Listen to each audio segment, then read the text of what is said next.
Victor Von Doom se torna um feiticeiro supremo e fecha as fronteiras da Lativéria. Com o apoio de todos os líderes mundiais, Doom prometeu o impossível: o fim das guerras, um mundo sem fronteiras, saúde e educação para todos, uma verdadeira utopia sob seu domínio. É então que Barão Zemo, o líder da Hydra, que havia prometido invadir Lativéria, aparece em uma transmissão global e declara lealdade a Doom. Sem acreditar, os Vingadores decidem agir. Eles vão até uma cidade aérea da Hydra, de onde vinha a transmissão. Chegando lá, eles enfrentam e derrotam vários agentes da Hydra, em uma intensa batalha. Stark usa seu repulsor mais poderoso e destrói os portões da torre principal. Os heróis avançam e capturam Zemo, mas descobrem que ele era apenas um robô impostor. O verdadeiro Barão Zemo foi morto por Doom e substituído por um robô programado para fingir uma aliança. Tony Stark revela ao mundo toda a farsa e pede para que o povo da Terra não acredite nas mentiras do Mago Supremo. Os soldados da Hydra localizados na Europa, enfurecidos pela morte de seu líder, se revoltam contra os civis. O caos se espalha. Dr. Destino então retorna e confessa ao mundo que não apenas matou o Barão Zemo, mas o Caveira Vermelha também. Segundo ele, os Vingadores decidiram acabar com seus planos de reformar a Hydra, pois não conseguiram suportar o fato de que ele havia conseguido fazer o que os heróis nunca conseguiram. A ficha cai. Os heróis percebem que Doom orquestrou tudo. Ele sabia que atacariam, sabia que iriam expor a verdade. Mesmo assim, Doom venceu, porque agora, diante do mundo, ele não é o tirano. Ele é a pessoa que sozinho derrotou a Hydra. Enquanto perseguiam criminosos em alta velocidade pelas ruas de Nova York, o Quarteto Fantástico conversava sobre algo preocupante: a possibilidade de Victor Von Doom se tornar o governante absoluto da Terra. Reed admite que investigou as novas escolas e universidades erguidas sob o comando de Doom. Nada de lavagem cerebral, nada de intenções obscuras, apenas instituições bem estruturadas e generosamente financiadas.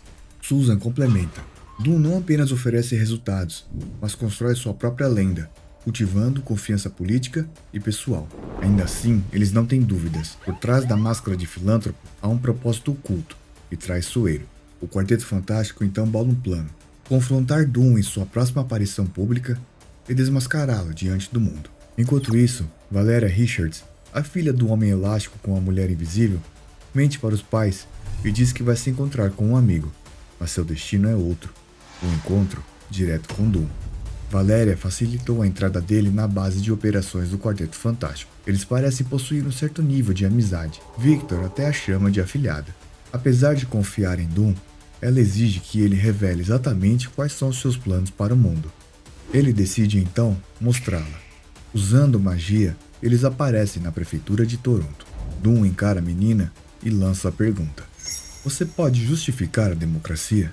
Valeria argumenta que sem governos, leis e organização, as pessoas lutariam apenas por seus próprios interesses, mergulhando no caos e sobrevivência egoísta.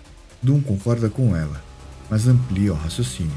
Assim são os países, Valeria. Competem, tramam e lutam sem uma autoridade maior para guiar seus impulsos. É outra forma de anarquia. Se não permitirmos que indivíduos ajam dessa forma, por que teria que ser diferente com as 200 nações desse mundo? Valeria o confronta. Isso é o que você vende para as outras pessoas. O que você realmente quer? Victor responde com orgulho quase solene: glória. Eu sou o mais qualificado para levar esse mundo a um nível de paz e prosperidade que todos julgavam ser impossível. Vou provar que minhas ações são sinceras em unir o mundo. Ela o observa ainda cética, mas incapaz de negar que talvez ele esteja dizendo a verdade. Com um estalo de dedos, Valeria está de volta em seu quarto. No dia seguinte, direto do prédio da ONU, Doom surge diante do mundo e anuncia que a partir de agora, todas as fronteiras estão abertas. Qualquer homem, mulher ou criança poderá viver e trabalhar onde desejar. Somos uma só humanidade. Enquanto isso, durante a transmissão, do lado de fora do prédio, o Quarteto Fantástico enfrenta uma legião de Doombots. Haviam chegado para colocar em prática o plano de desmascarar Doom. Continuando seu discurso, Victor alega que apenas ele foi capaz de prover essa liberdade, sendo apenas ele o grande salvador da humanidade. O discurso é interrompido após o Quarteto Fantástico invadir o salão da reunião de líderes. Mas então, algo inesperado ocorre.